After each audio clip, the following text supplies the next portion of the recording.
ఎప్పుడు రొటీన్‌గా ఇడ్లీ, దోశనేనా అప్పుడప్పుడు ఇట్లా వెరైటీస్ ట్రై చేస్తూ ఉండాలండి.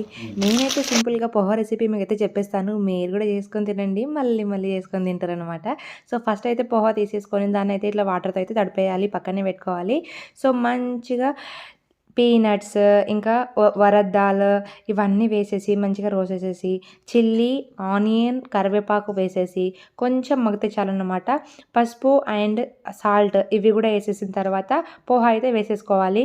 ఒక 2 మినిట్స్ పోహాని అలా వదిలేయాలనమాట. ఆ తర్వాత ఒక లెమన్ పీస్ అట్లట్లా పిండేసి పైన కొత్తిమీర చల్లుకొని తింటే ఉంటది.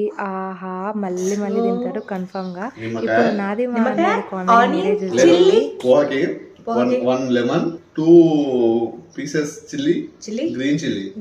That is dark green chili, not normal green chili. Okay, dark. That is dark green chili is become very good taste for in poha. Okay. Then one onion, small size onion, and one piece of lemon and coriander. Yes. Little bit of coriander. Yes.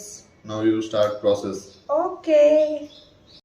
Which persons friends? Danama, your friends. ఉన్నోళ్ళు ఏమైనా మాట్లాడరు friends. లేనో నా లేక గమ్మున అన్ని మూసుకుంటారు friends. నాకేంది friends poha అవసరం లేదు, ఏం అవసరం, కొంచెం అన్నం వండి పెడితే తింటాం ఫ్రెండ్స్. వీళ్ళకి పోహా, టిఫిన్స్, దోశ అవుతారు, అన్ని కావాలి ఫ్రెండ్స్.